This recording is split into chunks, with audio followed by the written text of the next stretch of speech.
understand that God created us to worship Him, and as Romans 12 talks about, the renewing of our mind and the constant offering up of our bodies as a living sacrifice is a daily worship. You know what I'm saying?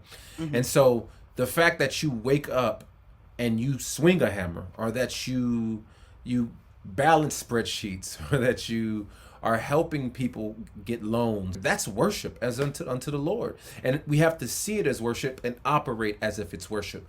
And in that sense, take it further, to use the word that you said, is like it's ministry. You are Hmm. ministering in some sort of way. And you don't have to, your work doesn't have to be tied to some social good in order for it to be good, or it to be changing the world.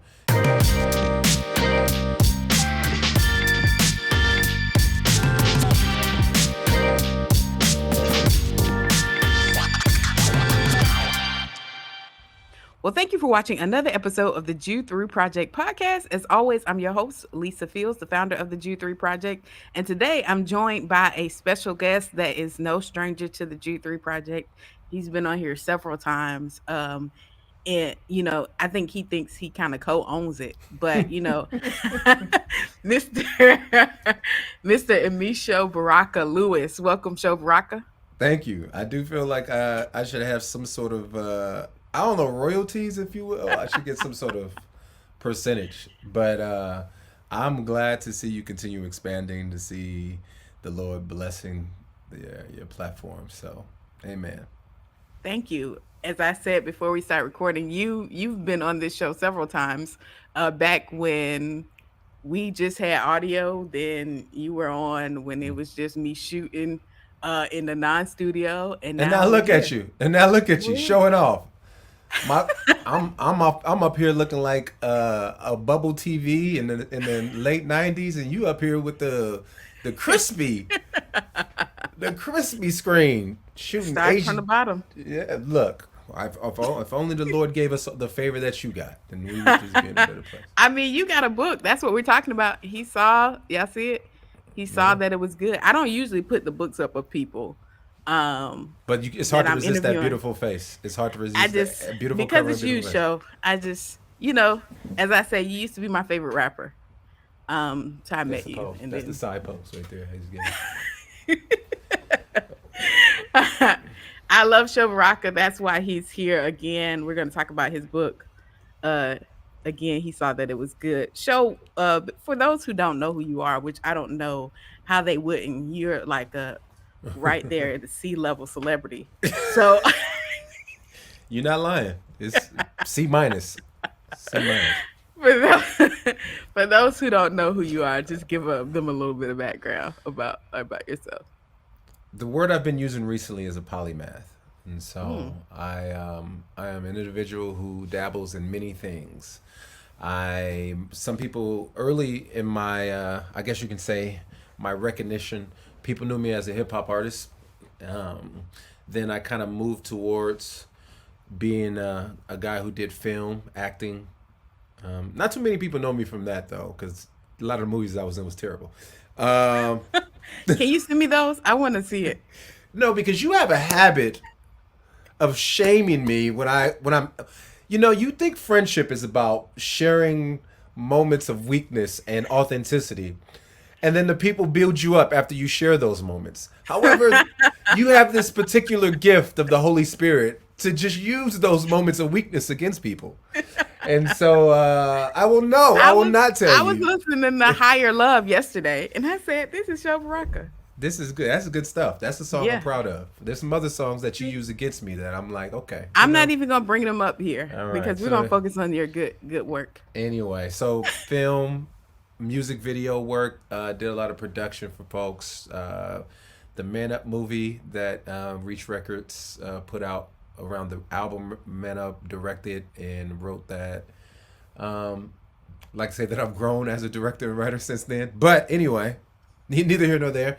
Also, kind of moved into a lot of, I guess you can say, the activism advocate academic space Hmm. because of some of my music work. Although I don't like to call myself an activist, um, uh, started an organization called the AND Campaign with Justin Givney and Angel Maldonado. Um, now I do a lot of teaching. Taught at Wake Forest Divinity School, and I'm here talking about a book that I've written. I feel like I've left something out, but you know, um, yeah, man. Married for 18 years now. Have 3 children. Two of my kids are on the autism spectrum, so that's also been a part of my advocacy and being a autism father, if you will, autism dad. Hmm. So it's yeah, man. The Lord has used me in many different spaces, and it's interesting because there are people who only know me from my advocacy with autism. There are people who only know me because I'm a rapper, and there are people who know me because I've written an article for this particular institution or I spoke here, and they're like, "Oh, I didn't even know you were a rapper." So it's pretty intense sometimes how people engage me. I did a commercial. I did a I did a commercial for Chick-fil-A that only circulated amongst Chick-fil-A staff. Mm. And it's hilarious how times I'll walk into a Chick-fil-A and somebody will look at me like, yeah. You're the task force nugget guy. So we're just the beautiful thing is that no civilians outside of Chick-fil-A will never see that. So, but yeah, it's just stuff like that. That's awesome. Can you ask Chick-fil-A why we don't have the sauces? They have a What sauce sauce? shortage. They have a shortage, so you can only get one sauce per item now at Chick-fil-A Oh because of the yeah. shortage. Okay. Yeah, I'm not sure. I I mean, you that's have strange. the connect. They said it's a nationwide something's in their supply chain. They got Yeah. a chink in their armor because But I'm I gonna go tell there for the you, sauce. facts. I mean, there's no point of getting fries unless you get like the Polynesian or the Chick-fil-A. Like that stuff is part of the meal. And I'm Yeah. gonna need you to give me more than one. So sometimes what my family would do, because I don't really eat Chick-fil-A a lot, but my family eats Chick-fil-A all the time. Hmm. So if you get like a sandwich, instead of getting like ketchup, you get like Polynesian for that, and then get like the fries to get Polynesian for that, and then now you have two Polynesians for your fries. You know what I'm saying? Mm, So you just okay, got to so cheat that's the the rig. system. Yeah, you got to cheat Okay, the I got it. system. I got it. Thank you. I mean, you're helpful in so many ways, Show. That's Just what I'm here Chick-fil-A, for. yeah. Now you can add to my list of things that I do as a Chick-fil-A connoisseur Yeah, I appreciate or that. apologist, if you will. Well, you wrote a book. He saw that it was good. You're officially an author now, which I felt like you were author before. Do they include like articles as authorship? But Well, I've written forwards for people, and I've contributed to books, so they do consider that authorship. okay. So in a So sense, I I'm an guess you author was. too. Yeah. Thank you So for you letting me can know that. definitely. So look, when they told me that I can call myself a professor by being a visiting, professor for a semester at universities, I was like, oh, I'm forever a professor now. You can never tell me that I'm not a professor. Yeah. Even if I So just teach 1 semester, 2 semesters, I am a professor for the rest of my life. you're winning. There you go. Professor Sho Baraka. That's what I'm There gonna you call you go. next time I see you. Professor Um, Baraka. so what was the motivation? Why did you want to write? He saw that it was good. I like the title too, by the way. Thank you And the very cover. much. Dope. Thank you. There's going to be a whole lot of tangents happening on this interview, so just be ready and be prepared. But I've always wanted to write a book. I think I went to Tuskegee University. I was introduced to a lot of history and thought and thinking that just expanded my worldview. And from there, I think while I was in college, I just knew I wanted to enter into the academic space. And one of the things about entering into the academic space, even if it was like later in my life, you have to write. You know what I mean? You have to Hmm. contribute to schools of thought. And so at that point, I knew I wanted to write something. I didn't know what it was going to be about. So I've always had this this one foot in this idea of writing. However, as I evolved, I learned that I have a greater affection for fiction. Mm. Being introduced to just the Chinua Achebe's, the Toni Morrisons, the Zora Neale Hurstons, just the people that I love reading, the Joyces, Flannery O'Connor's, and so I thought that my first book was actually going to be fiction. What I come to find out is once you sign an agent, once you sign with an agent, and once publishers start engaging you, it's not really about what you want to write. Sometimes it's about what the What they want you to write. publishers, exactly, what the publishers are willing to pay you to write. And Mm-hmm. so you can always self-publish, but ain't nobody gonna pay you to self-publish. I mean, ain't nobody Mm-hmm. gonna pay you to do sometimes what you want to write about, unless Mm-hmm. you convince them that this is something that they can make money off of and sell. And so, what I wanted to do was write something that just wasn't about race, that just wasn't about justice, that just wasn't about art and faith. I wanted to say, man, one of the things that interests me, one of my favorite writers is Malcolm Gladwell, and oftentimes what he does is he takes these anecdotes or these stories and he he positions them like these different kind of stories and anecdotes throughout the book, but basically he's trying to drive home one central theme, and he muses, if you will. And one of the things that I wanted to do was do something similar, because like this book, as someone said, I am all over the place, but somehow it works. You know what I'm saying? And this book, in a way, I hate to say that because I don't want to discourage people from reading it, because I do think it's a very poignant, important piece of work, that it can feel like it's in many different places, but the central theme of it really hits home. It's like, who are you? What helped shape your identity as far as your contribution to this world? How are you working? How are you creating to continue to either bring flourishing, or oftentimes when we are lethargic and um, when we're apathetic and kind of detached from the intention of our work, then we can also create detriment without Mm. really knowing it. And so, what I wanted to do is to use history, to use movements, to use individuals and theology to tell a story of how our creation, and that's not just art, that's not just artists, that's all people. We all participate in the cultivating of society. How our work, how our intention can oftentimes bring flourishing, or can oftentimes bring detriment. And how do you recognize when you are bringing detriment? And so, I just, when I told the author, I mean the editors, the publishers, and the agency that I was like, yeah, this is where I'm thinking I was going, they were excited. But the one thing I knew that I wanted to do was not just talk about how to use your creative life and not display it. And that's why I wrote fiction pieces or poems throughout or fiction pieces, short stories, and poems and parables into the book. And I wrote those pieces. Oftentimes people ask me, did I write them, or did I find them in some sort of, um, I don't know, what's the Galaxy word? far, far away. Yeah, something, or some what's the word they say, not copyright, but it's like fair usage. No, I actually wrote everything that is communicated on those pages. So that's what made me want to write, man. I just wanted to get these ideas out, and I felt like it was the time to do that, as I also see myself writing music less Mm-hmm. and traveling less and performing less. It's like I am an artist and a thinker, and this is a wonderful way to do that.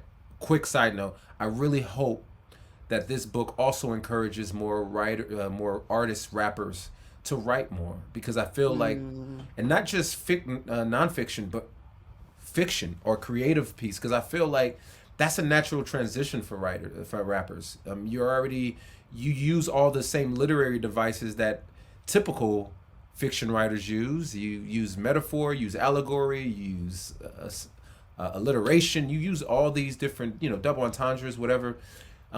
Translate and transition that to literature. I think it'll be a wonderful opportunity to expand the careers of a lot of these rappers. Mm-hmm. That's dope, show. And you've been consistently calling people to honor God with their calling. Absolutely. Before this, and your album Lions and Liars, I think there's a song where you talk about different people using their calling to glorify God. I can't remember what the The song Lions title. anthem. The Okay, Lions anthem. Yep. yeah. So this is consistent with who you've been for most of your career, or Yeah. I would say the entirety of your career. Yeah. What was your favorite? I'm looking at the table of contents now, Uh huh. uh, because Yeah. I put the book down so anybody wanted, if they were Hey, watching, don't would worry. know what Don't it was. worry. I got one they can see while we're talking. Yeah. So I like how you got it split up. The highest divine, where's prudence? A lecture from the margins. The man, the moon man. My hood USA, and you. Uh, well, that's it. So Yeah, those that's are it. the Yeah. breakups. Why did you choose to break it up that way? I each interlude is in correspondence with a chapter. So I wanted to start it off with Highest Divine because I felt like that set the framework for how I hope that we would view our work. Mm, Not to ruin the story, but there's an artist who is commissioned to do something, to paint a picture of the highest divine, or to paint a mm-hmm, piece of work of the highest divine. And so the ultimate goal is to put us in the position of this artist to show us how are we painting God. mm, And that was actually going to be that's what I was trying to petition to be the title of the book, but they were like, nah, let's go with he saw that it was good, because I give them options. I was like, well, what about this? So I as you move through the book, it's like, how do you paint God? Because the reality is you're painting something, or you're telling the truth about how you believe or what you believe about God. Either that, or you're painting somebody else's understanding of what they view about God. And mm-hmm, um, so then, like, the next story is where it's prudence, and that's connected to work. So each chapter is telling a strong theme about something. So chapter one is storytelling and identity formation. Chapter two is work, like a theology of work. Chapter three is an observation of justice and how justice has been tied to Black Christianity, or a legacy of Black Christian tradition. And then chapter four is talking about the difference and gentrification of thought and gentrification of Christianity, but also how different people can still have the same goal but operate differently. Chapter five is what does it look like to be orphans in this idea of the movement of justice, and operate from within the palace or operate outside the palace. And chapter six is how do we engage darkness? How do we engage the world? And then chapter seven is like an assessment.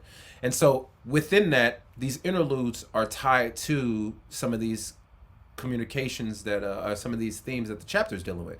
So whereas mm-hmm, prudence is dealing with work, from the margins, the lectures for the margins is dealing with our idea of how we view people who are of a different social status than us.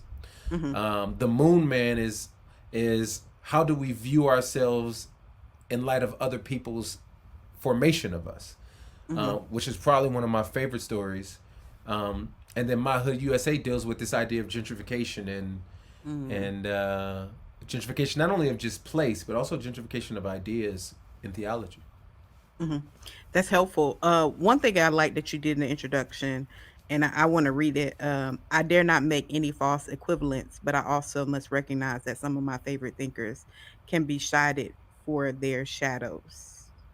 Um, I think that's powerful to include that because when we have heroes, Mm-hmm. often we could get stuck on their successes Absolutely. and over glance over their failures. And then when you say this is my hero to someone else, they're like the first thing they know the hero for may be a negative. And Absolutely. so you acknowledging GK Chesterson's faults, MLK faults, Alexander Crumble faults. Um, I Du Bois think, and yeah, Du Bois. Du Bois as well. Yeah. Yeah. I think it's helpful because it humanizes our heroes because Absolutely. there is no perfect hero but Christ. Amen. And is this not the what we've been trying to do with the Confederacy and kind of Puritan theologians for the longest of times? It's like, hey, I understand that you guys think these individuals are laudable characters, but let's recognize their faults as well. And Hmm. it'll be hypocritical for me to do this, like to prop up Du Bois as this amazing thinker, hero, sociologist, while at the same time ignoring the fact that this man supported Stalin, and even after Stalin committed all these war crimes, and then he wrote this glowing eulogy about him. So it's like we got to admit that our heroes have shadows, and in a sense, that's part of the posture of this book. And you talk about this oftentimes. I think it's a humility and I don't know, a humble hermeneutics. I think this is the word you use Yeah. oftentimes, and I think about that as like not only a humble hermeneutics, but a humble disposition. Like when you come to a debate or discussion or to the table believing that you have everything solved, everything Hmm. right, and then you bring anger with that, you can do great harm. That's how Hmm. movements happen. Like that's how movements happen, and oftentimes when the movement wins and they become the oppressor. You know what Hmm. I mean? It's a Um, lot of bloodshed, like you noted. exactly. And so I think in the fight for justice, in the fight for being a revolutionary, also understand that you may be wielding your weapon improperly. Hmm. And just make sure you have a humble disposition. That doesn't mean you can't fight. That doesn't mean that you can't be angry, but just understand that you move and operate with great meekness and power. Yeah. In the "You Look Good in Red" chapter, you say something, or you quote something. Why does history always have to start with slavery? And I think that's what I've been really trying to get people to see, that Black history doesn't start with slavery. Come on, That's son. a part of Jude Three's identity, to show the Yeah, richness of our history, even beyond slavery. And I absolutely. think so much of the conversation gets stuck here, um, as if we're not. Obviously, we have to acknowledge and talk about the ways in which slavery and oppression and systems still affect us today. But a Mm-hmm. part of overcoming that is also seeing our beauty beyond that. And Absolutely. is that I'm sure that was part of the reason why that was important for you to include that. Absolutely. So I quoted my. It's funny. The song's called Kanye Rant. I quoted myself like I was Kanye in my book. So I quoted my song Kanye Rant in my book. So it was a very Kanye moment. It was kind of like this weird, like, I don't know, eight dimension kind of situation. However, the the point of it was, yeah, I praise God for organizations like yourself, and I think people like Dr. Vince Bantu, Brother Daniels. I think about what Eric Mason has done just recently with the Urban Apologetics book, what Jerome Gay is going to be doing with his book coming out.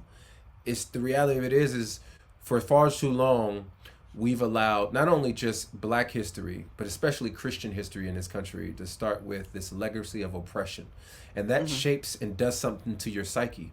Not only does it do something to your psyche, it does something to how you love and how you what you believe and how you move and operate.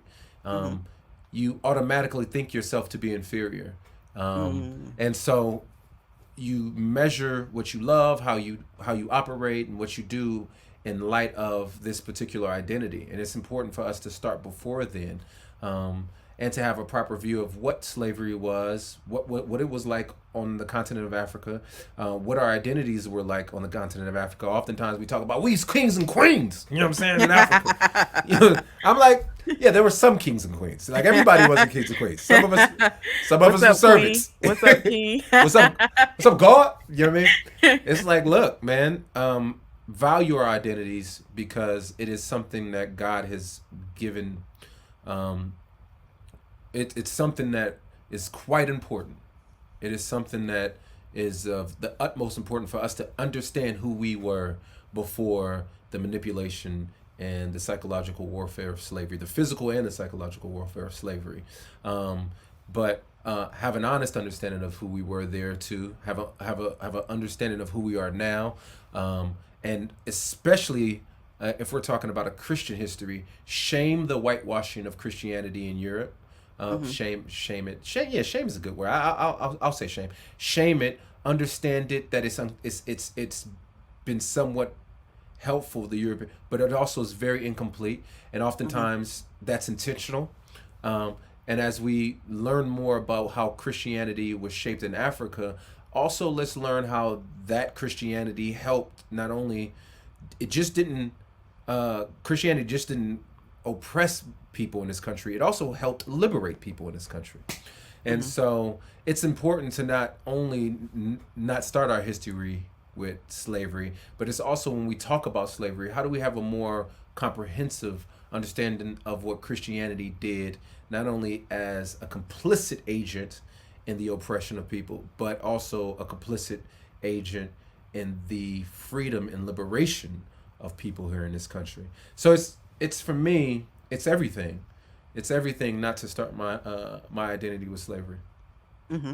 Or That's to see myself as oppressed, which is a very, very, very controversial statement to make today and to move and operate in. But I don't see myself as somebody who is oppressed now. I do recognize that there is oppression. I do recognize that there are people who operate in great disparities and have great obstacles. But I think when you see yourself as an individual who is identified by oppression, then you create these limitations that I think are restrictive. You already have told yourself that you can only do so much and go so far, and you take on a disease that is not meant for you. Now, that doesn't mean that you don't speak to the disease, that you don't care about the disease that other people have, which is the oppressors or the people who continue this idea of oppression. But that is not your disease. You know what I'm saying? And I am very careful, and I think there's been a lot of art recently, and I think the underground Colston's book that Barry Jenkins turned into a series of films recently on Prime Video was very intentional about how they told this story of slavery. I am very mindful of how I talk to my kids or when I talk publicly about like how not to traumatize people today with the weight of something that our ancestors fought with great resilience and came out of the other side with great hope and joy, if you will. That doesn't make it less real. That doesn't say that we shouldn't have, we should erase it from our history. And by no means am I saying this. I'm not talking about being revisionist in any way. I'm not talking about erasure. What I'm saying is, oftentimes I think we can take on the unnecessary pressures of particular things, the unnecessary or the detrimental narratives, if you will, of things that God has given us some victory in. Mm-hmm. Yeah, I think that's extremely helpful. I want to shift gears a little bit to your chapter on good call. And you say something that I think is helpful because when we think about honoring God with our work, people will look and say, Lisa, you're honoring God with your work because Mm-hmm. directly they could see the ministry intertwined with it. They Mm-hmm. see you, they say, of you've been honoring God with your work throughout your career. But Mm-hmm. when they go to work, they don't see it as Right. God honoring. So in the good call, you said when we work, we should have the conviction behind every swing of the hammer, even if that conviction is as simple as faithfulness to the call Christ has given us to help remake the world. And I Mm-hmm. think that's so important because Yes. that separation is stark. People don't think they're doing ministry unless they're at church or Amen. they're doing something directly connected to God. So I Amen. think that is helpful for people to reorient their work.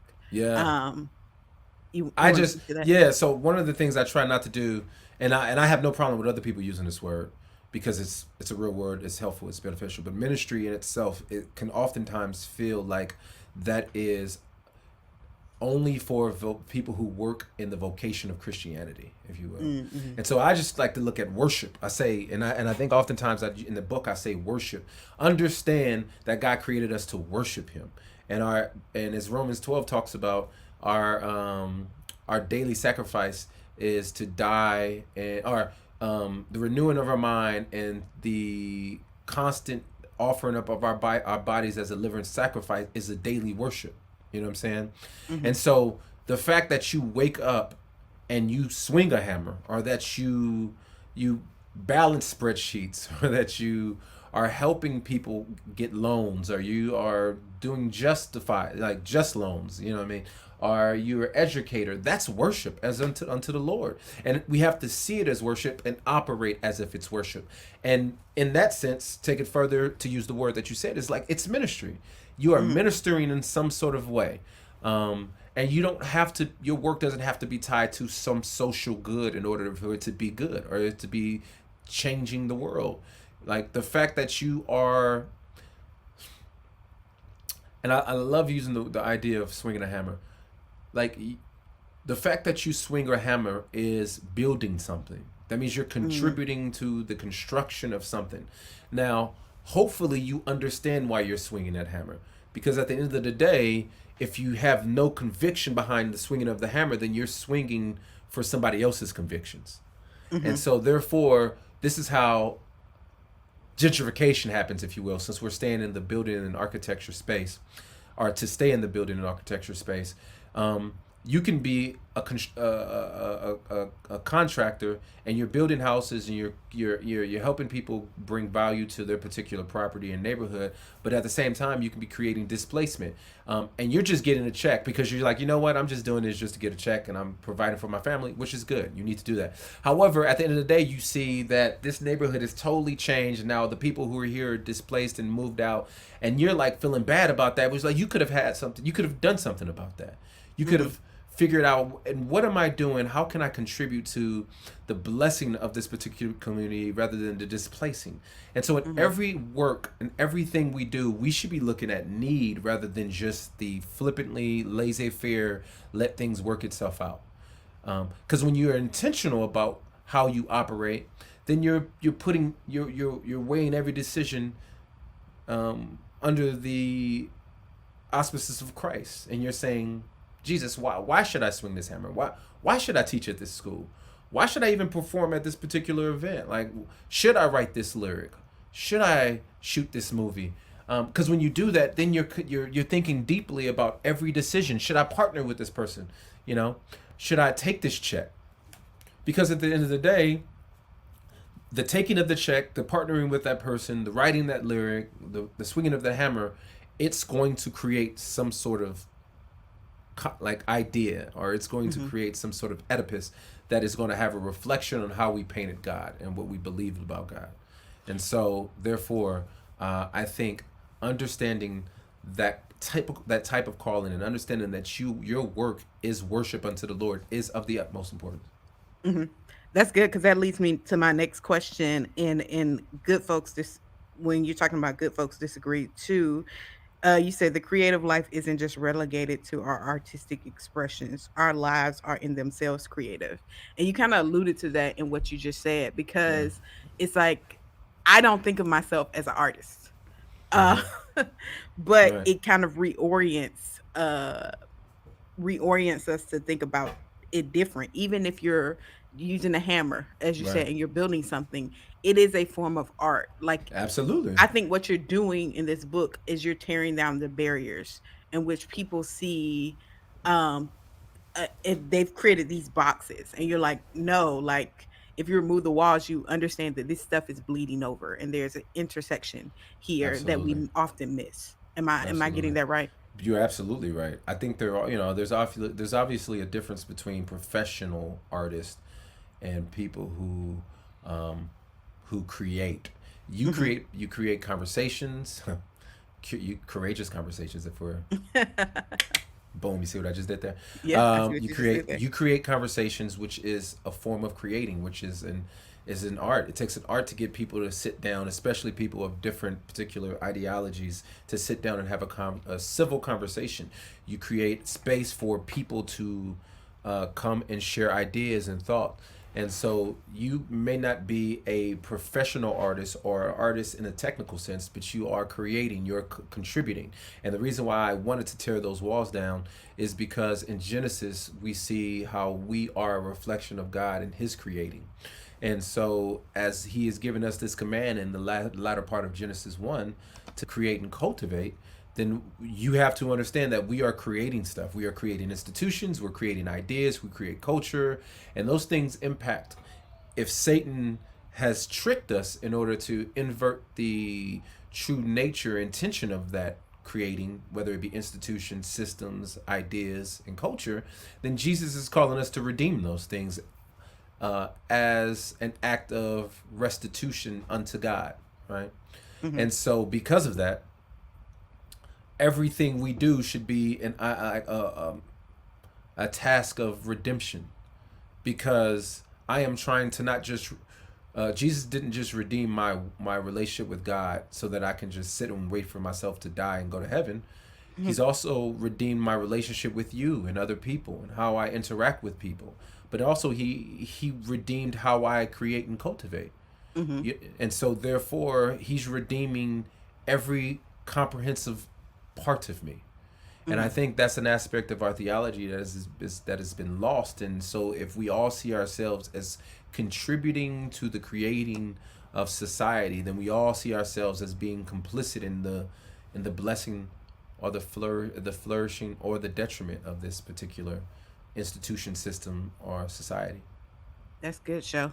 Um, I don't want to give the whole book away, but Oh, there's so what? much more good stuff. Yeah, It's that's so so much good. hey, I first of haven't even all, scratched the surface of all the stuff in yeah. the book. But for those who we want everybody to get the book, he saw that it was good. But what other thing in the book that you want to highlight that we haven't talked about that you like, man, they need to know this before we close out? No, you know what's funny is you're the first interview, and I've probably done 20 something, 30 interviews. I don't know. You're probably the first interview that's actually asking me about the interludes and the fiction pieces. Um, I am. That's a part of the book that I I'm not gonna say I'm the most excited about. Hmm. But that's a part of the book that I'm very excited about because I do feel like everybody in not every most of us in the world enjoy some form of detached reality. So that'd be music, fiction, Hmm. films, or literature, films. Um, I don't know, video games. Hmm. Like the world enjoys fantasy and escapism, and I Hmm. think even though I am communicating, I think some interesting ideas in these interludes. I think the enjoyment and entertainment value of it. I try to, yeah. I just try to not only create something that was entertaining, but also something that people can pull from it and have conversations about and wrestle with. Like what is he trying to say here? Because there's so much in fiction that I think you can say without saying. Um, Hmm. the positioning of people, the way people say things, the scenery, the responses. There's just so much. There's just so much truth, and I think there's also aspects of fiction that disarms us and Hmm. gives us a chance to wrestle with things that we probably wouldn't wrestle with before. Yeah. And I think storytelling is a beautiful way, narrative, parables, Mm-hmm. to introduce hard concepts. Yeah. Because I like to think it's coming in through the back door instead of Yeah. coming in through the front door. Absolutely. And Absolutely. that disarming, I think, is so necessary because we are so polarized Yeah. that people need to hear a story. I would often think about like David and Nathan. David and Nathan already have a pre existing relationship. Mm-hmm. But even though they have a pre-existing relationship, Nathan doesn't just go straight for the kill and say you're the man. He tells a story to Yeah. disarm him, Absolutely. even with a Fact. pre-existing relationship. And Fact. so, how much more when we don't have pre-existing relationships with people do we need to disarm them in conversation to tell Absolutely. them hard truths? And so, Yeah. I think that is a creative way Absolutely. to tell hard truth, and I'm glad you did that, which is true to form because you have interludes throughout your albums too, so it Yeah. makes sense Absolutely. to have them throughout your books. So thank you for making this work, and I'm sure it will bless people. How can they get this work, and how can people connect with you on social? They can get this book anywhere books are sold. Audio book. You can get the Audible. The audio books on Audible. You can get on Apple Books. All those places. Wonderful. You can buy it from brick and mortar spaces. You can buy it online at Amazon's, and my website Barakaology has all the links that you can purchase it on. But you can find me on these social media streets on Facebook, Twitter, and Instagram at AMISHOBARAKA, Amisho Baraka. Awesome. Well, this episode has been this episode has been sponsored by Athletes in Action. Thank you for our partners at Athletes in Action for sponsoring another G3 Project episode. And as always, you can catch all of our past episodes. I'm an Uh, athlete. I'm an athlete in action right here. I just want to grab my. I want to get my. I got a I got a little hoop right here at my door, and so I was gonna take a little J for you just for the sponsorship. I mean, that works too. I know she was like, "Where'd this brother go? Where he?" Go ahead. I was confused for a second. I was like, did he fall? We fall down, but we get up. Well, thank you, Sho, for joining us. Make sure y'all get his book. He saw that it was good. Great work here. Several people endorsed it. Someone named Lisa Fields endorsed it. So somebody named Lisa Fields endorsed the book. Thank you for that endorsement, Lisa. You're welcome. Thank you, Sho. Thank you all for watching another episode of the Jude 3 Project podcast. As always, you can catch all our past episodes wherever you stream your favorite podcasts or YouTube or our website, jude3project.org. You can become a monthly partner of Jude 3 Project by going to Jude 3 Project and hitting the donate tab. You can give online or you can send in that check in the mail. We appreciate you. You can get our curriculum through Eyes of Color, take an online course, get some merch too, all at jude3project.org. Remember, here at the Jude 3 Project, we're helping you to know what you believe and why you believe it. Until next time, grace and peace and God bless.